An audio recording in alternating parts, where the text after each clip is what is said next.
আসসালামু আলাইকুম প্রিয় শিক্ষার্থী, আমরা অ্যাকাউন্টিং পাঠশালার দ্বিতীয় ভিডিও নিয়ে তোমাদের সামনে হাজির হয়েছি। আমার স্পেশালি আমার কলিগদের চাপ এবং আমার স্টুডেন্ট যারা আমার কাছে সরাসরি পড়ে সামনাসামনি লাইভ দিয়েছে পড়ে, তাদের আসলে এই রিকোয়েস্টের কারণে এই তোমাদের জন্য ভিডিও করা। ভিডিওর কোয়ালিটি আসলে প্রথম দিকে ভালো খারাপ কিছু হতে পারে, সো মানিয়ে নিয়ে চেষ্টা করবো, কিন্তু ইনশাল্লাহ আমি আশা করছি আমার এই ভিডিও দেখার পরে তোমরা আমার যে হিসাব বিজ্ঞানের যে টপিক্স নিয়ে আমি ভিডিওগুলো করবো প্রত্যেকটা টপিক ইনশাল্লাহ ক্লিয়ার হয়ে যাবে। তো আজকে আমাদের বোর্ডের মধ্যে লেখা আছে, আজকে আমি কোন টপিক নিয়ে তোমাদেরকে আলোচনা করবো সেটা হচ্ছে জাবেদা। প্রথমে আমি একদম সংক্ষেপে বলে নিই জাবেদা বিষয়টা কি। জাবেদা হচ্ছে আসলে হিসাব বিজ্ঞানের একটা সহকারী বইয়ের নাম জাবেদা। এটার মধ্যে আসলে আমরা হিসাব বিজ্ঞানের যে লেনদেনগুলো থাকে, লেনদেনগুলোকে ডেবিট এবং ক্রেডিট, প্রত্যেকটা লেনদেনের সুবিধাভোগী সাইড এবং সুবিধা ত্যাগকারী সাইড, ডেবিট এবং ক্রেডিট, এই দুইটা সাইডকে আমরা আলাদা করে লিখি। এতটুকু জানলেই আসলে জাবেদা সম্পর্কে হবে, কারণ আমরা যেটা লিটারালি আমাদের যে পরীক্ষায় যে প্রশ্নগুলো আসে আসলে জাবেদা কিভাবে এন্ট্রি দিতে হয়, খাতার মধ্যে জাবেদাটা কিভাবে লিখতে হয় সেই বিষয়টা আসে। তো প্রথমেই আমি যে সাধারণ বইয়ের মধ্যে যেভাবে জাবেদা দেওয়া থাকে, আমি আসলে আমার মনে হয় সেই ধরনের বা সেইভাবে যদি আমরা জাবেদা পড়তে চাই, তাহলে আসলে এই ধরনের জাবেদাকে আমরা সঠিকভাবে আসলে পড়া শেষ করা মনে হয় সম্ভব হয় না, অনেক ক্ষেত্রে আমরা বুঝতে পারি না।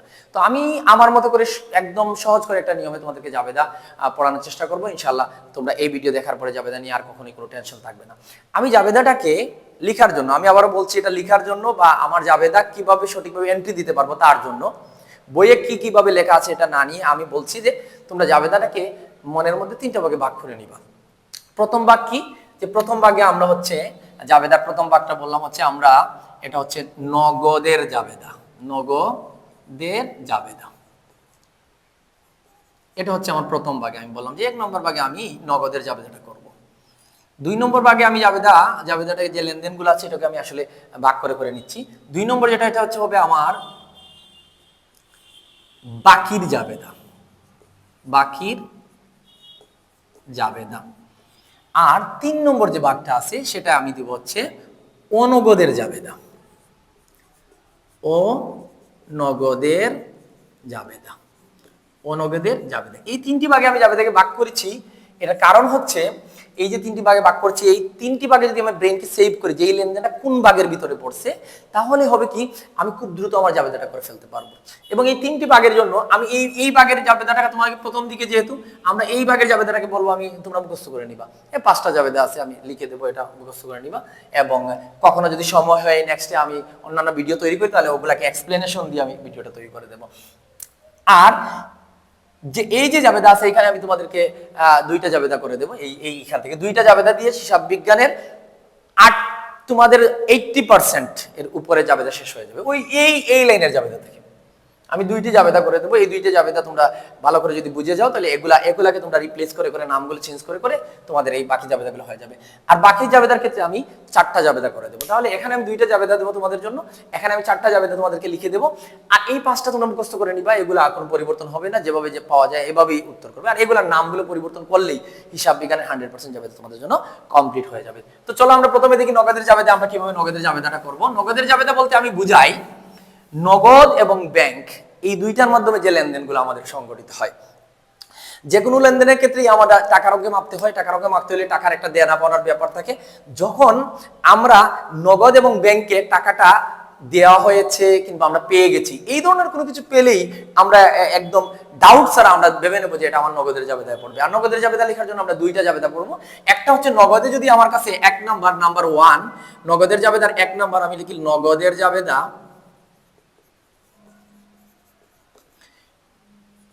1 নম্বরে হচ্ছে নগদের জাবেদায় আমার যেটা হবে সেটা হচ্ছে 1 নম্বর নগদের জাবেদা যেটা হবে, এই নগদের জাবেদায় আমি প্রথমে হচ্ছে নগদে অথবা ব্যাংকে টাকা যদি আমার কাছে আসে,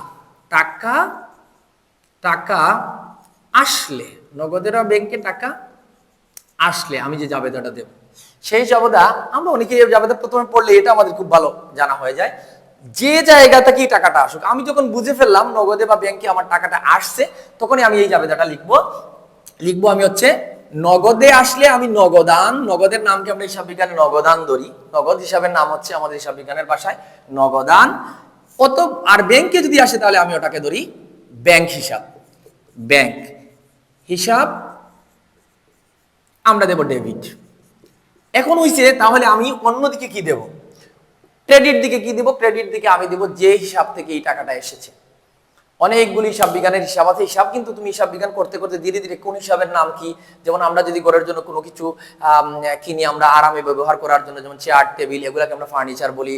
আবার আমরা যদি অফিসের, আমরা যদি ফ্যান কিনি, কম্পিউটার কিনি, এগুলাকে অফিস সরঞ্জাম বলি।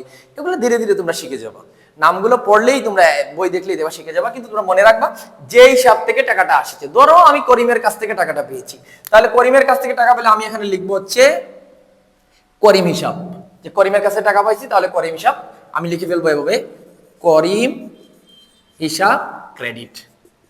আর আমার আসলে, আমরা যেহেতু এটা একটা জাবেদা দিয়ে আমরা অনেকগুলো জাবেদা শেষ করবো, তাই আমি বলছি যে হিসাব থেকে টাকাটা আসবে, যে হিসাব থেকে টাকা আসবে তার নাম হবে ক্রেডিট।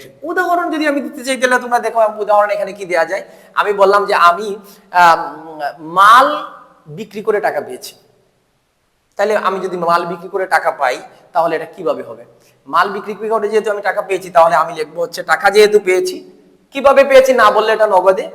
আর যদি ব্যাংকের মধ্যে লেনদেন হয়, তাহলে দুইটা শব্দ হবে, হয় ব্যাংকে পেয়েছি অথবা চেকের মাধ্যমে। ব্যাংকে, চেকের মাধ্যমে মানে হচ্ছে ব্যাংকে। ধরো আমি টাকাটা কিভাবে পেয়েছি বলে নেই, তাহলে আমার হবে জাবেদাটা নগদান হিসাব ডেবিট। আর আমি মাল বিক্রি করে পেয়েছি, বিক্রিকে আমরা বলি বিক্রয় হিসাব, বিক্রয় হিসাব ক্রেডিট। এখন ধরো আমরা যদি কারো কাছ থেকে টাকা পাই, করিম, রহিম, রহমান, কারো কাছে টাকা পাই, তাহলে এখানে শুধু এই নামটা আমার পরিবর্তন হচ্ছে। আমি কি করবো? এইটা আমি পরিবর্তন করে দেবো, এটার নাম কি হবে? করিম। করিমের কাছ থেকে পাইছি, তাহলে করিম হিসাব ক্রেডিট। এবং করিমের কাছ থেকে আসলে আমি টাকাটা কেন পাই? কারণ হচ্ছে করিমের কাছে কোনো কারণে আমি টাকা পাইতাম। যদি আমরা কারো কাছে টাকা পাইতাম হয়, অর্থাৎ আমরা পেয়ে থাকি, তাহলে তাকে আমরা দুইটা নামে ডাকি। একটা নাম হচ্ছে তার দেনাদার, আরেকটা নাম হচ্ছে প্রাপ্য। এই প্রাপ্য আর দেনাদার শব্দটা নিয়ে আমরা অনেক সময় অনেক কনফিউশনে থাকি। প্রাপ্য এবং দেনাদার বিষয়টা কি? আমরা বললাম যে প্রাপ্য এবং দেনাদার বিষয় প্রায় একই, কিন্তু দুইটা আমাদের সামান্য ডিফারেন্ট আছে। দেনাদার শুধুমাত্র আমরা পণ্য কিনা বেচার ক্ষেত্রে ব্যবহার করতে পারি। পণ্য কিনা বেচার ক্ষেত্রে, অর্থাৎ কারো কাছে যদি আমরা পণ্য বিক্রয় করি, তাহলে আমরা তাকে বলি, সে তার কাছে টাকা পাবো, সে হচ্ছে দেনাদার। আর প্রাপ্য আমরা সকল ক্ষেত্রে টাকা পাওয়ার ক্ষেত্রে বলতে পারি। যেমন আমি যদি কারো কাছে অন্য কোনো কারণে পণ্য না বিক্রি করে অন্য যে কোনো কিছু বিক্রি করি, ধরো আমার আসবাবপত্র বিক্রি করেছিলাম, আমার কম্পিউটারটা তার কাছে বিক্রি করেছিলাম, তার কাছে আমি টাকা পাবো, এটাকে বলা হয় প্রাপ্য। তবে সাধারণত তোমরা দুইটার মাঝে একটা ধরে নিলেই হবে, দুইটার মাঝে ডা লিখবা, এটা হয়ে যাবে।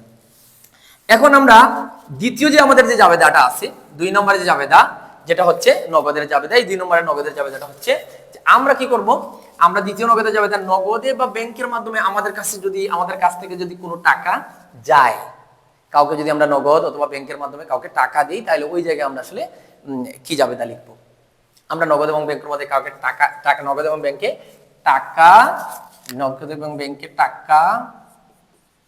টাকা গেলে, এই জাবেদাটা হবে নগদ এবং ব্যাংকে টাকা গেলে। নগদ এবং ব্যাংকে যদি টাকা যায়, তাহলে কি আসলে আমরা কিভাবে বলবো? যখন নগদ এবং ব্যাংকে টাকা এসেছিল, তখন নগদ এবং ব্যাংক এই যে হিসাবগুলো, এগুলো সুবিধা গ্রহণ করেছে, সেই জন্য আমরা বলেছিলাম যে নগদ এবং ব্যাংক ডেবিট। এখন আমাদের হবে নগদ এবং ব্যাংক ক্রেডিট। তাহলে আমরা একটা বিষয় শিওর হয়ে গেলাম, নগদ এবং ব্যাংক ক্রেডিট দিকে যাবে। নগদ অথবা ব্যাংক যেটার মাধ্যমে টাকাটা গেল, এটা ক্রেডিট হয়ে যাবে। তাহলে ডেবিট দিকে আমি কি নাম দেব? এবং ডেবিট দিকে কি নাম দেবো? তাহলে এটা আমাকে জানতে হবে, ডেবিট দিকে কোন খাতের জন্য আমি টাকাটা দিয়েছি, কোন হিসাবে আমি এই টাকাটা দিয়েছি, কি কারণে আমি টাকাটা দিয়েছি, বা কোন বিষয়ের জন্য টাকাটা দিই। যে বিষয়ের জন্য টাকাটা দিয়েছি সেটার হিসাব বিজ্ঞানে আলাদা আলাদা নাম আছে। এই নামগুলো আমি আবারও বলছি, তোমরা কয়েকদিন হিসাব বিজ্ঞান করলেই, বই পাওয়ার কিচ্ছু নেই, ধীরে ধীরে এগুলা মুখস্থ হয়ে যাবে। তো আমরা জাবেদা লেখার একটা নিয়ম আছে যে আগে ডেবিটটা লিখতে হবে, তারপর ক্রেডিটটা লিখতে হবে। ডেবিটটা একটু বাম দিকে লিখতে হবে, ক্রেডিটটা একটু ডান দিকে লিখতে হবে। ইনশাআল্লাহ আমি সময় করে জাবেদা কিভাবে গড় রাখতে হয় এবং কিভাবে এই জাবেদা লিখতে হয়, এগুলা নিয়ে আমি একটা ভিডিও তৈরি করে দেবো। খুব সহজ ব্যাপার, এটা নিয়ে ভাবার কোনো কিছু নেই। তো আমরা বললাম যে হিসাবে টাকা গিয়েছে সেটা হবে ডেবিট। যে হিসাবে টাকা গিয়েছে সেটির নাম হচ্ছে ডেবিট। আর যেহেতু টাকা গিয়েছে নগদে অথবা ব্যাংকে থেকে গিয়েছে, তাহলে ক্রেডিট দিকে হবে নগদান অথবা ব্যাংক, এটা হবে হিসাব হবে ক্রেডিট। তাহলে আমরা দ্বিতীয় যে জাবেদাটা পেলাম নগদের জন্য, এই জাবেদাটা হচ্ছে যদি আমার নগদে দেখি আমার কাছ থেকে কোনো কারণে টাকা গেছে, ধরো আমি বেতন দিয়েছি, তাহলে টাকাটা গেছে, আমি বলবো নগদান হিসাব ক্রেডিট। তারপর কোথায় টাকা দিয়েছি, বেতনের জন্য, বেতন হিসাব ডেবিট। আমি যদি বলি আমি ভাড়ার জন্য টাকা দিয়েছি, তাহলে নগদান হিসাব ক্রেডিট, ভাড়া ডেবিট। আমি যদি বলি আবার যে আমি টাকাটা মাল কিনতে গিয়ে দিয়েছি, তাহলে আমরা বলবো হচ্ছে নগদান হিসাব ক্রেডিট আর ক্রয় হিসাব ডেবিট। আমি যদি দেখি এটা ঋণের টাকা আমি কাউকে পরিশোধ করেছি, তাহলে আমি কি করব, নগদে টাকা গেছে, নগদান হিসাব ক্রেডিট, আমি বলবো ঋণ হিসাব ডেবিট। আমি যদি বলছি আমার কোনো পাওনাদার যে আমার কাছে টাকা পাবে, তার কথা যদি বলি যে তাকে আমি টাকাটা দিয়েছি এবং চেকে দিয়েছি, ধরো আমি ব্যাংকে দিয়েছি, তাহলে এখন আমার কি হবে, আমি বলবো ব্যাংক হিসাব ক্রেডিট, যাকে দিয়েছি সে আমার পাওনাদার, এজন্য পাওনাদার হিসাব ক্রেডিট। আবার সরি, পাওনাদার হিসাব ডেবিট, ব্যাংক হবে ক্রেডিট, পাওনাদার হবে ডেবিট।